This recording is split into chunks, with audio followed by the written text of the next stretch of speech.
നിങ്ങൾ അറിഞ്ഞോ? എങ്ങനെ അറിയാനല്ലേ, ഒരു മാധ്യമങ്ങളും റിപ്പോർട്ട് ചെയ്യില്ല ഇത്തരം ന്യൂസുകൾ. അതായത് ഒരാഴ്ചയിൽ ഇന്ത്യയിൽ ഒരാഴ്ചത്തിന്റെ ഉള്ളിൽ 4 കൊലപാതകമാണ്, ആൾക്കൂട്ട കൊലപാതകം ഇന്ത്യയിൽ നടന്നു. 4 മുസ്ലിങ്ങളെയാണ് ആൾക്കൂട്ട മർദ്ദനത്തിൽ കൊല്ല ചെയ്യപ്പെട്ടത്. ഒരു മാധ്യമം അത് റിപ്പോർട്ട് ചെയ്യില്ല. ഇസ്രായേൽ സപ്പോർട്ട് ചെയ്യുന്ന ചാരന്മാരല്ലേ ഇവിടെ കൂടുതലുള്ളത് ഇന്ത്യയിൽ. അപ്പോൾ അത് ഇരിക്കട്ടെ, എന്ത് പറഞ്ഞാൽ അത് ഒരു മാധ്യമം, കാരണം അത് കൊല്ലപ്പെട്ടത് മുസ്ലിങ്ങളാണല്ലോ. അപ്പോൾ അതിന് ആരും അത് തീവ്രവാദികൾ ഭീകരവാദികൾ എന്ന് പറഞ്ഞിട്ട് അതിനെ തള്ളും. ഒന്നാമത്തെ കൊലപാതകം 65 വയസ്സുള്ള ഈ ഒരു മുസ്ലിം വൃദ്ധയെ മോഷണ കുറ്റം ആരോപിച്ച് തല്ലിക്കൊന്നു. നോമ്പുകാരിയായിരുന്ന ആ സ്ത്രീ ഒരു വെള്ളം ചോദിച്ചപ്പോൾ, ഒരു ഗ്ലാസ് വെള്ളം ചോദിച്ചപ്പോൾ അവർ കൊടുത്തത് മദ്യവും മൂത്രവുമാണ്. മദ്യവും മൂത്രവും കൊടുത്ത് അടിച്ചു കൊന്നു. അപ്പൊ ഇത്ര ക്രൂരമായ കൊലപാതകം എങ്ങനെയാണ് ഈ വയസ്സായ സ്ത്രീകൾ, സ്വന്തം ഇവർക്ക് അമ്മമാർ പെങ്ങന്മാരൊന്നും ഇല്ലേ, എങ്ങനെയാണ് അടിച്ചു കൊല്ലാൻ ഇവർക്ക് തോന്നുന്നത്? രണ്ടാമത്തേത് 13 വയസ്സുള്ള ബാലനെയാണ്. ഉത്തർപ്രദേശിലെ ലക്നൌവിലെ 13 വയസ്സുള്ള ആ ഒരു ബാലനെ അവന്റെ ചങ്ങായിമാർ എന്തായി വീട്ടിലേക്ക് വന്ന് ക്ഷണിച്ചുകൊണ്ട് പോയി. അവന്റെ അന്ന് ബർത്ത്ഡേ ആയി,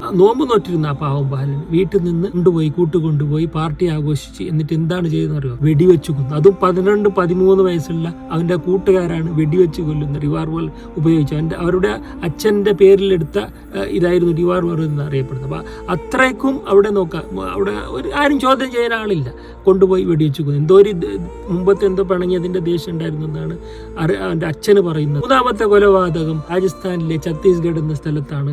ആമിർ ഖാൻ എന്ന് പറയുന്ന ഈ ഒരു യുവാവിനെ എന്ത് ചെയ്ത പശുക്കടത്ത് ആരോപിച്ചിട്ട് തല്ലിക്കൊന്നത്, വെടിവെച്ച് കൊന്നത്. ഡൽഹിയിലേക്ക് രാവിലെ 4 മണിക്ക് പുലർച്ചെ അയാളെ ട്രക്കുമായിട്ട് പഴങ്ങളും ഇതൊക്കെ കൊണ്ടുപോകുമ്പോൾ തടഞ്ഞു വെച്ചിട്ടാണ് വെടിവെച്ച് കൊന്നതെന്ന് പറയുന്നത്. കുടുംബത്തിലെ ഏറ്റവും പ്രധാനപ്പെട്ട ഒരു വരുമാന മാർഗവുമായിരുന്നു ആ ഒരു സഹോദരൻ ആ പഴവർഗ്ഗങ്ങളൊക്കെ വിട്ടായി ജീവിക്കുന്നത്. അയാളും കൊന്നു. 4ാമത്തേത് 65 വയസ്സുള്ള ഈ ഒരു പാവപ്പെട്ട മനുഷ്യന് അവിടുത്തെ മുസ്ലിങ്ങളെ, അവിടുത്തെ സമുദായത്തെ കളിയാക്കി അധിക്ഷേപിക്കുകയും അതിനെ ചോദ്യം ചെയ്തു എന്ന ഒരു കാരണത്താൽ ഇരുമ്പ് ദണ്ടുകൊണ്ട് അടിച്ചു ഈ 65 വയസ്സിന്.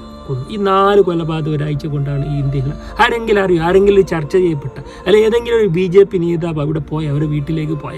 നേരെ മറിച്ച് ഞാന്ന് നമുക്കറിയാം, രാഹുൽ ഗാന്ധി ഒരു മുസ്ലിം ഒരു പാവപ്പെട്ട ഒരു മനുഷ്യൻ ബോർഡ് നീക്കണം, ബാബ എന്തോ ഒരു മുസ്ലിം പേരുള്ളപ്പോൾ നീക്കണം എന്ന് പറഞ്ഞപ്പോൾ അവിടെ ഒരു ഹിന്ദു സഹോദരൻ, അപ്പുറത്തെ ജിമ്മിൽ വർക്ക് ചെയ്യുന്ന ഹിന്ദു സഹോദരൻ വന്ന് അതേ ഹിന്ദുക്കളെ തടഞ്ഞു.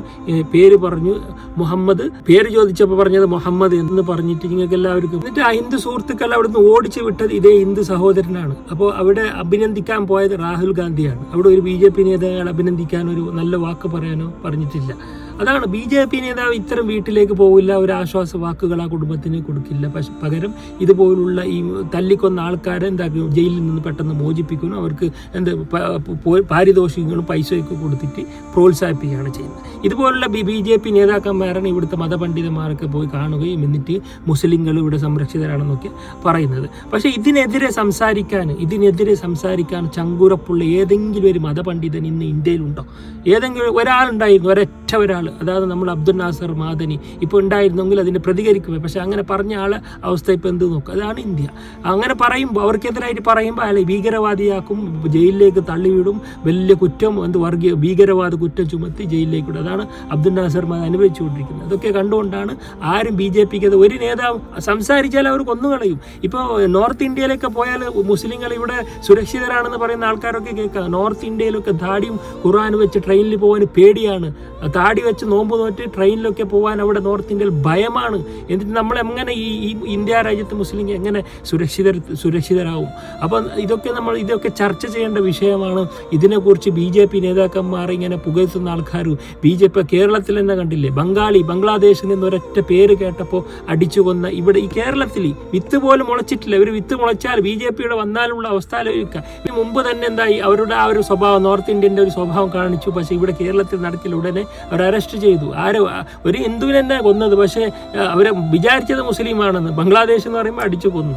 അപ്പോൾ ഇതൊക്കെയാണ് ഈ ഇന്ത്യയിൽ നടന്നുകൊണ്ടിരിക്കുന്നത്. ഈ BJP യഥാർത്ഥ വർഗീയ ശക്തികൾ തിരിച്ചറിയണം. അപ്പോൾ നമ്മൾ ഒരിക്കലും ഇതിനൊക്കെ ചർച്ച ചെയ്തിട്ട് ഈ നോർത്ത് ഇന്ത്യയിലൊക്കെ ഇതിനെക്കുറിച്ച് ചർച്ച ചെയ്യാൻ BJP നേതാക്കൾ, ഇവിടുത്തെ ഒരുപാട് BJP നേതാക്കന്മാർ ഇല്ലേ, ഇവരൊക്കെ ഇതൊന്നും കാണുന്നില്ലേ? എന്നിട്ട് ഇവർ കേരള സ്റ്റോറി 2 പ്രോത്സാഹിപ്പിക്കുന്നു. അതുപോലെ ഇവിടെ മുസ്ലിങ്ങളെ തീവ്രവാദിയാക്കാൻ ഇവർക്ക് വലിയൊരു ഉത്സാഹമാണ്. നോർത്ത് ഇന്ത്യയിലേക്ക് തിരിഞ്ഞു നോക്കുക. അവിടെ മുസ്ലിങ്ങൾ സുരക്ഷിതരാണോ അല്ലേ എന്നൊരു സർവേ നടത്തുക.